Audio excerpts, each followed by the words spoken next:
¿Se convertirá Hugo Carvajal, el pollo, en un testigo estrella en el juicio en contra de Maduro?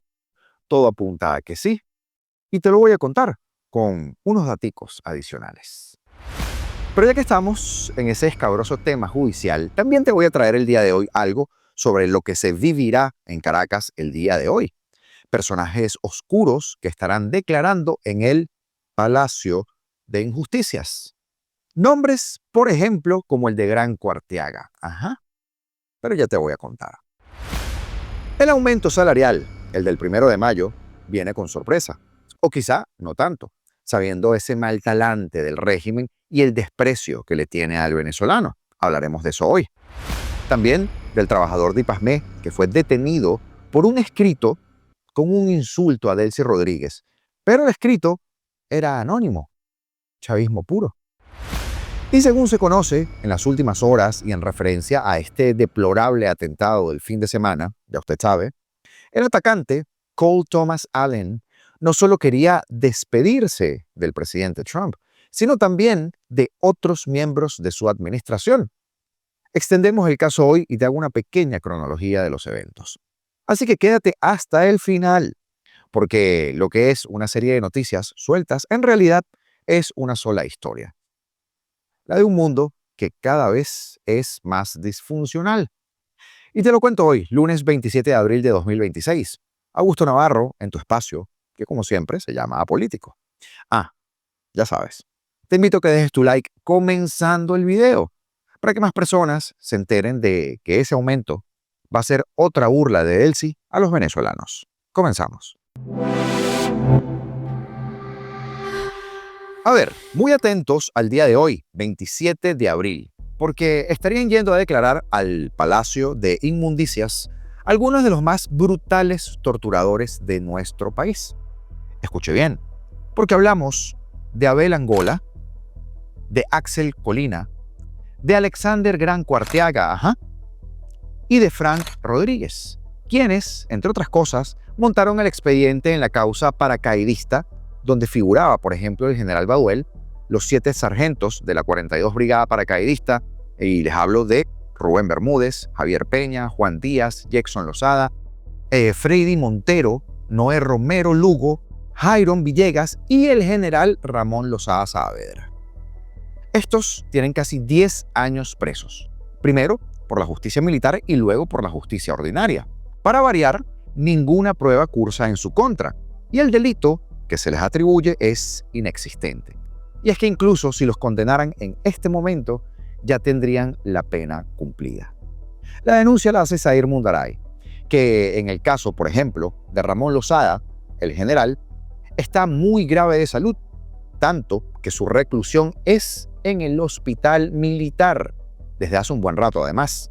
Ya no puede caminar y, por supuesto, eso es lo que más disfrutan los rojacos, el chavismo, el delcinismo. Y por supuesto, también se niegan a revisar la medida de esta persona. Todos los acusados, como usted se puede imaginar, han sufrido de gravísimas torturas, de cuyas consecuencias padecen actualmente. Y claro, no podía faltar el amedrentamiento en contra de sus familiares y también de sus allegados, que es constante para que ninguno de ellos pueda denunciar los atropellos de este escandaloso caso. Nada nuevo en el accionar de estas santas palomas, ¿verdad? Si se puede decir palomas. Y es que hablando de declaraciones, se pregunta a Mundaray en otro post si hoy estará declarando Tarek El Aizami. Porque fíjese usted esto. Al inicio del juicio, él dijo que que venía con todo, que iba a hablar. Pero comenta que el viernes le dicen que se reunió en sala brevemente con Álvaro Pulido, con Jocelit Ramírez, con Samarc López, con uno de los hermanos de Gracia, con Bernardo Arrocio y con Alejandro Arroyo. Y les dijo: compañeros, yo no voy a hablar. Esa es la estrategia que debemos seguir. Y que, por supuesto, todos estos asistieron sin chistar. Eso en referencia al caso PDVSA Cripto, por si no me estaba siguiendo la pista. Y es que agrega Zair que Pérez Suárez, por su lado, en otro rincón, reunió a 4 de su equipo y habló en privado, y que el viernes solo hablaron 3 personas: Olvani, Manuel Meneses y Salem Hassoun, quedando todo diferido para el día de hoy, lunes. Así que estaremos viendo qué ocurre esta tarde y qué se destapa también. Porque seguramente lo vamos a hablar en nuestro directo de esta noche, 7 de la noche, canal de Apolítico Live. Ahora, Hugo el Pollo Carvajal, vaya, podría convertirse en un testigo importantísimo en el juicio contra Nicolás Maduro en los Estados Unidos. Y ojo, escúcheme bien, no me refiero a delator, porque eso ya lo es, ya está hablando. Hablo de testigo. El ex jefe de inteligencia militar de Venezuela se declaró culpable en 2025 de cargos de narcotráfico y narcoterrorismo, luego de que, tal cual como lo hiciera Cliver Alcalá o el mismísimo Maduro, él mismo se había declarado inocente, inicialmente. De acuerdo con una publicación de la cadena CNN, una carta que fue compartida por su abogado se publicó por primera vez en The Dallas Express. Y en esa misiva, Carvajal decía que deseaba expiar sus malas acciones del pasado. Argumentó entonces que lo haría para que Estados Unidos pudiera protegerse de los peligros que presenció durante tantos años. Y fíjense ustedes lo que pasó el fin de semana. Además, alegó una conspiración de múltiples capas. Eso incluye un señalamiento de que Maduro trabajó para manipular elecciones en los Estados Unidos, que no lo digo yo, que lo dice el pollo. Aunque, por supuesto, no precisó cuáles fueron esas elecciones, ni tampoco dio detalles, pero menudo detalle a su vez, ¿no? También mencionó que habría conspirado con la banda Tren de Aragua para llenar a Estados Unidos de criminales, de drogas y espías, y que dichas acusaciones, además, concuerdan con algunos cargos que ahora Maduro enfrenta. El Departamento de Justicia de los Estados Unidos no ha tenido la labor de abordar públicamente esta carta, al menos que se sepa. Pero Carvajal podría convertirse en un testigo estrella muy importante para la Fiscalía, aparte de el colaborador que ya es. Porque la semana pasada se pospuso esa audiencia de sentencia programada para Carvajal sin que se haya fijado una nueva fecha, lo cual podría ser un indicativo de que está llegando a una especie de acuerdo, según el abogado Renato Stabile, quien precisó además que sería sumamente inusual que la sentencia de Carvajal continúe si coopera con las autoridades.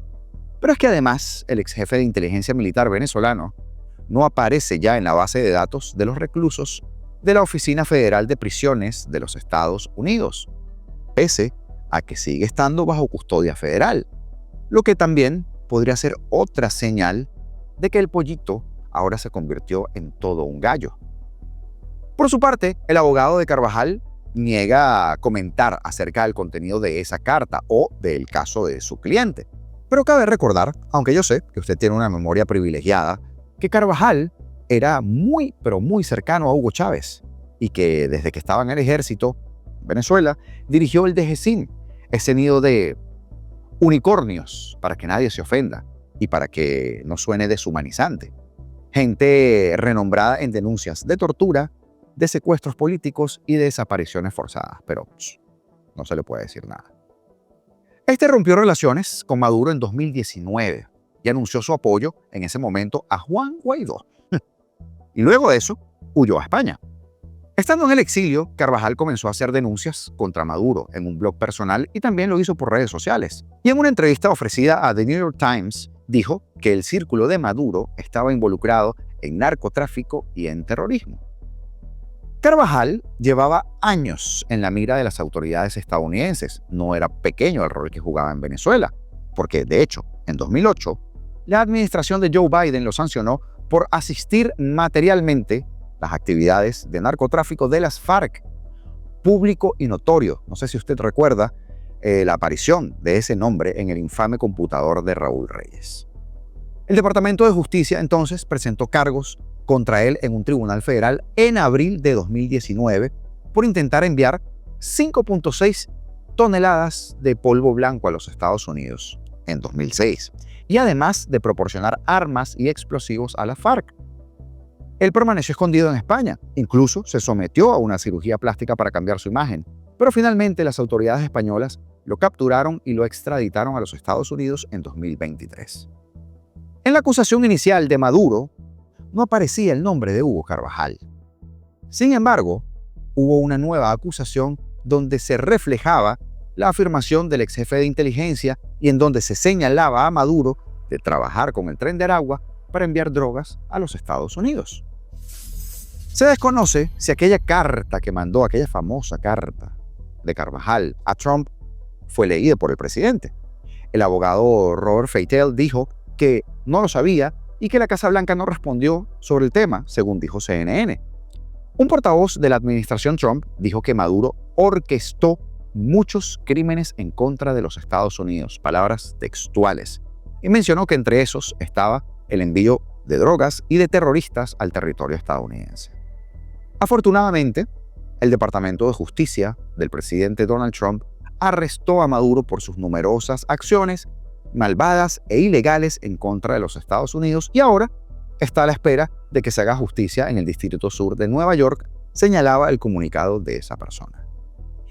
En la carta de Carvajal se menciona que Maduro pretendía usar los estupefacientes como arma en contra de los Estados Unidos y también se dijo que lo que comenzó con Chávez evolucionó a esa estructura conocida como el Cártel de los Soles, liderada por Maduro y por otros altos funcionarios, incluyéndolo a él, que se declaró culpable. Acusaciones que, por supuesto, han sido negadas por el dictador, pero que ahora tiene a uno de sus protagonistas cantando más que Pavarotti, que en paz descanse. ¿Qué momentazo, dígame usted, va a hacer ver a Carvajal sentarse frente a frente en el estrado a Maduro y a Siria, si es que esto termina por concretarse? Pero bueno, ahora hablemos del aumento del 1 de mayo. Hay algo particularmente revelador en la forma en que el poder en Venezuela habla de los salarios. No se menciona la palabra dignidad, ni tampoco recuperación real del ingreso, ni menos de cómo reconstruir la capacidad de vivir de tu trabajo. Se habla en cambio de cautela, de responsabilidad, esos son los términos, de no cometer los errores del pasado, ya usted sabe quién lo dijo. Un lenguaje que en apariencia suena técnico y prudente, pero que en el fondo revela una realidad que es mucho más incómoda. El propio sistema reconoce que no puede sostener los salarios dignos sin que eso los desestabilice. Delcy Rodríguez ha vuelto a prometer un nuevo paso económico para el 1 de mayo, enmarcado dentro de ese mismo discursito de gradualidad y de control. Por supuesto que no es un anuncio aislado, sino la continuación de una narrativa que intenta proyectar orden en medio de un desequilibrio estructural. Y es que ya se ha confirmado, usted lo sabe, que habrá un aumento descrito ahora como responsable. ¿A qué le suena? Aunque por supuesto, sin precisar cifras ni mecanismos que serán utilizados en concreto. Esa ambigüedad no es casual, es parte del diseño político de ese mensaje, donde la expectativa se administra tanto como la economía. Pero lo que resulta más interesante quizá es la lógica detrás de ese discurso. Se plantea que el salario debe crecer en función de la productividad, que debe evitar presiones inflacionarias, que todo debe hacerse en consenso y cuánta tontería más. ¿Y por qué digo tontería? Porque en cualquier economía funcional esos argumentos, claro que tendrían sentido. El problema, amigo, es Venezuela. Que Venezuela no está operando bajo condiciones normales, sino bajo un modelo que durante años destruyó todo el aparato productivo para hacerlo pobre usted, para que se arrodillara por migajas, y ahora intentan corregirlo sin desmontarlo. En ese contexto, hablar de aumento responsable adquiere, por supuesto, un significado distinto, porque no se trata de cuánto se va a incrementar el ingreso, sino de cuánto puede permitirse el sistema sin poner en riesgo su propio equilibrio. Porque el verdadero límite no lo va a marcar el costo de la vida, que sigue siendo abismalmente superior a cualquier ingreso formal, sino la fragilidad del modelo económico que sostiene el régimen al día de hoy. Por supuesto que la paradoja es evidente. Cuando se observa el punto de partida, el salario mínimo en Venezuela lleva congelado desde 2022, a niveles que, por supuesto, en términos reales no cubren nada, ni una fracción mínima de las necesidades básicas, mientras que la inflación continúa erosionando todo el poder adquisitivo de forma constante. Y frente a esa realidad, el anuncio de un aumento sin cifras claras no funciona como solución, sino como un mecanismo de contención política. Porque aquí no se está resolviendo el problema salarial, se va a intentar administrar el descontento social. El discurso de Delcy introduce además un elemento que merece la atención: la insistencia del consenso social y el diálogo con sectores laborales. Porque en teoría, esto apunta a una apertura, a una construcción colectiva de soluciones, pero en la práctica ocurre en un contexto donde los trabajadores llevan años denunciando la pérdida de sus derechos, la sustitución del salario por bonos para hacerle trampa y la ausencia de negociaciones reales. El contraste entre la retórica participativa y la experiencia que se ha acumulado en el país genera una tensión que es difícil de ignorar, porque al mismo tiempo se insiste en una explicación que ya forma parte del libreto político. Las sanciones, el bloqueo, retiren las sanciones, retiren el bloqueo, y todo esto como la causa principal del deterioro económico del país. Pero es que incluso asumiendo el impacto que pudieron haber tenido algunas sanciones, esa narrativa omite un elemento fundamental. La crisis venezolana no comenzó con las sanciones, ni puede explicarse o aplicarse únicamente a partir de las sanciones. Reducir el problema a factores externos, claro que simplifica la realidad, una realidad mucho más compleja, donde las decisiones internas del chavismo jugaron el papel determinante. Y en medio de ese escenario, el anuncio del 1 de mayo cumple varias funciones simultáneas. Por un lado, intentará responder a la presión social creciente, y ya veremos cómo, especialmente en sectores como la educación o la administración pública, pero por otro, buscará sostener la narrativa de que el país avanza hacia una recuperación, vuelvo a usar el término, progresiva, alineada con el discurso más amplio luego de la apertura económica y la reinserción internacional. Sin embargo, hay una contradicción que permanece intacta en toda esta perorata. Se habla de crecimiento económico, se habla de inversión extranjera, se habla de nuevos proyectos de energía, de recursos naturales, pero ese crecimiento no se traduce de manera directa en el ingreso de la población, así de simple. Y la desconexión entre la macroeconomía y la realidad cotidiana de cada uno de los venezolanos sigue siendo uno de los rasgos más persistentes del modelo rojo. Iba a decir chavista, pero bueno, del cínico, del modelo del cínico. Esto lleva a una conclusión que por supuesto resulta difícil de evitar. El problema no es únicamente la falta de aumento salarial, es la estructura que define cómo se distribuyen los recursos del país. Porque mientras esa estructura no cambie, cualquier incremento, por significativo que sea en el papel, va a diluirse rápidamente en una economía que no ofrece estabilidad ni tampoco garantías. ¿Qué le quiero decir? De poco va a servir llevar el salario mínimo a las 2 cifras, en dólares quiero decir, ¿no? O a las 3 cifras bajas, si la inflación, producto de la mediocridad del régimen, mantiene el ritmo que ellos mismos le han dado. Porque entonces será cuestión de un par de meses para ver cómo vuelve el declive. Por eso, el énfasis de Delcy en cautela, porque no es solo una advertencia técnica, es una admisión implícita. Delcy te está diciendo que el aumento será chucuto, para decirlo en criollo, insuficiente, y que te va a tocar esperar por una reivindicación real. Esperar quién sabe hasta cuándo. Una admisión de que el sistema no puede corregirse con medidas aisladas, de que el margen de maniobra es bastante limitado y de que cualquier intento de mejora va a estar condicionado por un equilibrio precario porque el régimen sigue intacto. Y en ese sentido, el anuncio del 1 de mayo no va a representar un punto de llegada, sino un episodio más de un proceso que va a seguir sin resolver las tensiones fundamentales del venezolano. Porque al final, lo que está en juego no es el tamaño del aumento, ya se le está diciendo que va a ser chucuto, es la capacidad del modelo para sostener la vida digna.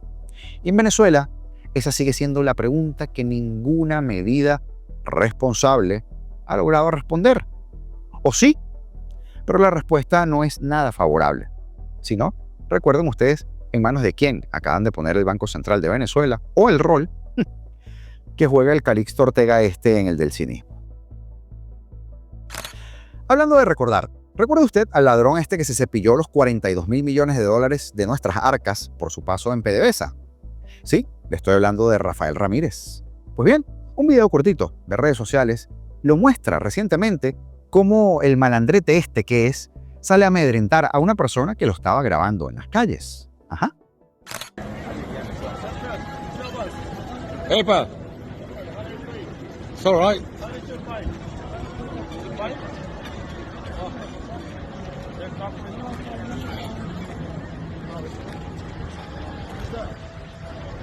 Video. This is for free, huh? It's a free country. No, sorry. What happened with you? I can video whatever I want. I can video whatever I want. That's it. That's it.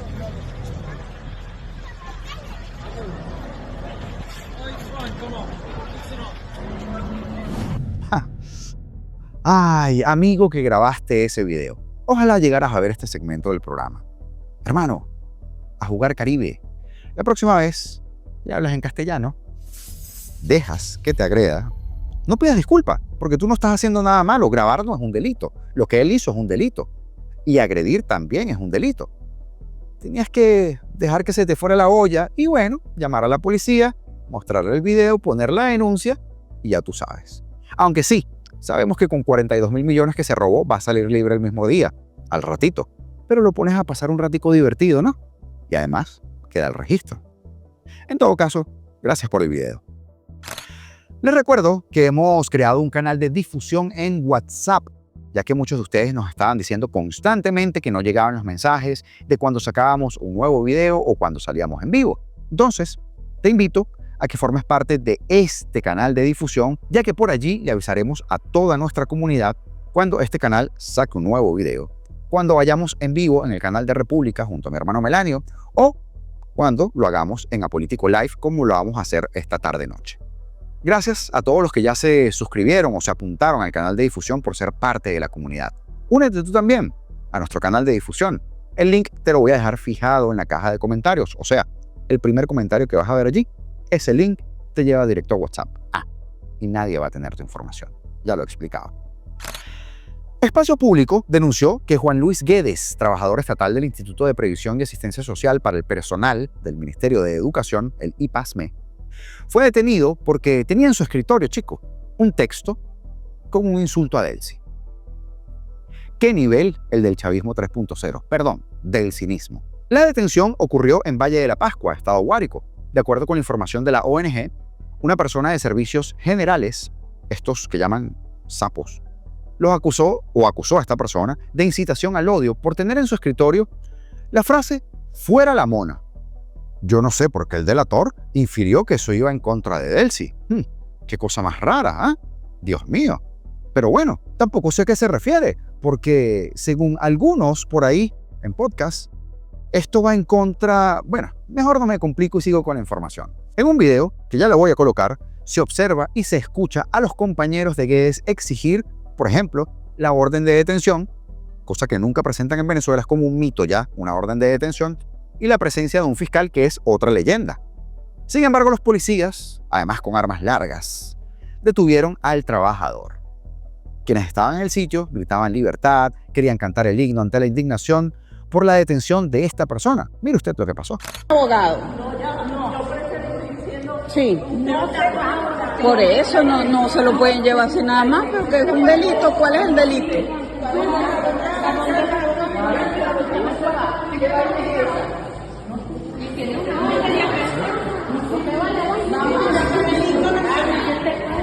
¿Y dónde está la orden?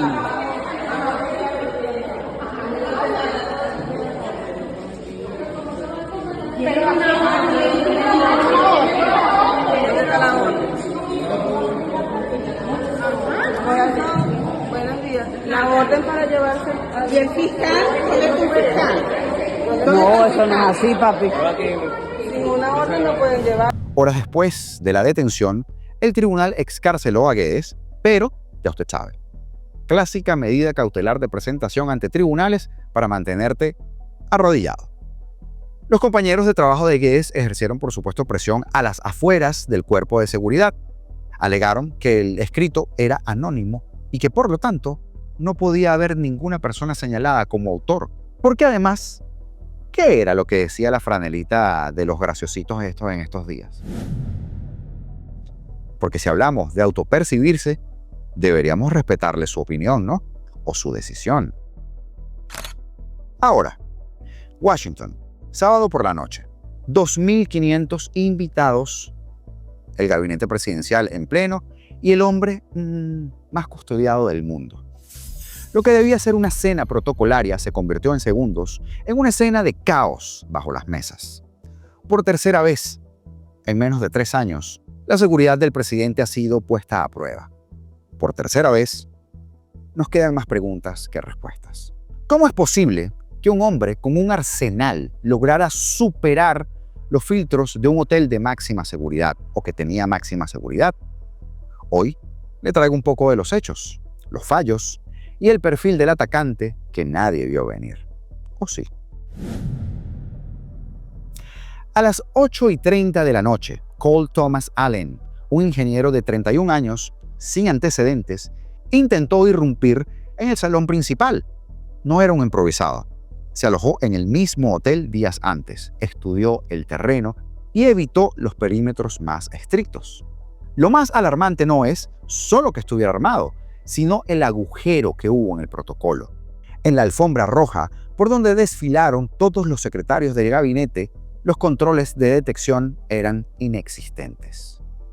Allen superó el primer filtro y solo el intercambio de disparos con el servicio secreto evitó que entrara al salón principal. El sistema sí funcionó al final, pero el riesgo fue extremo. Un agente resultó impactado. Fue salvado por su equipo de protección, pero hubo heridos. Y aquí es donde la narrativa oficial se complica. Porque no estamos hablando de un delincuente común. Hablamos de un ingeniero mecánico con maestría en informática, un profesor de ciencias y de matemáticas en California. Alguien con la capacidad intelectual, pensaría uno, para planificar una ruta desde Los Ángeles hasta el corazón del poder en Washington, D.C., pero suficientemente obtuso, abyecto, para creer que se saldría con la suya. ¿Cuánta oveja he leído por ahí, sobre todo el fin de semana, haciendo alarde de sus másters de Temu? El FBI ya analiza los dispositivos, pero la pregunta es, ¿qué lleva a un académico sin historial violento a intentar un acto de esta magnitud en contra del Ejecutivo?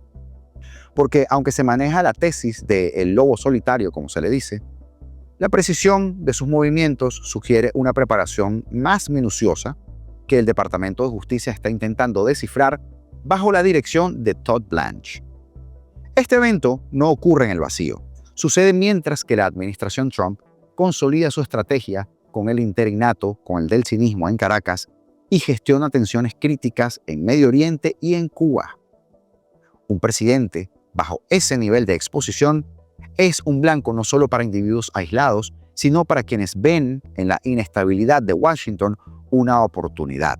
Es el tercer episodio de este tipo, aunque el presidente ha mostrado su respaldo, por supuesto, al servicio secreto. Las brechas detectadas en el Washington Hilton no son innegables. No se puede permitir que un perímetro de seguridad dependa de la suerte o de la reacción de último segundo cuando hay detectores que simplemente, o mejor dicho, cuando no hay detectores. Hoy lunes, Allen comparecerá ante el Tribunal Federal. Se enfrentará a cargos graves, pero el juicio real es para quienes deben garantizar que esas escenas no se repitan. La seguridad es la base de la estabilidad. Lo hemos dicho antes, incluso analizando otros países, Venezuela, por ejemplo. Y hoy, esto aplica para la propia Casa Blanca.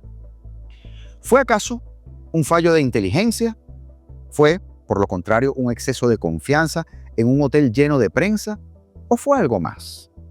Yo los quiero leer en los comentarios. Y no se olvide de suscribirse para seguir el hilo de esta investigación y de otras que apenas comienzan. Y nos vemos en el próximo programa, o mejor dicho, esta noche, en el directo de Apolítico Live. YouTube dice que sabe perfectamente lo que tú quieres ver. Por eso, basado en lo que tú miras, en lo que tú comentas o con lo que tú interactúas y disfrutas, ellos nutren su algoritmo de manera tal que si tú haces clic aquí, este video tiene información que te va a interesar y mucho. Así que te invito a verlo. Y a vernos esta noche, como te decía, en directo en nuestro canal Apolítico Live. 7 de la noche, te dejo el link en los comentarios y pasamos lista. Libertad o nada, señores, porque seremos libres.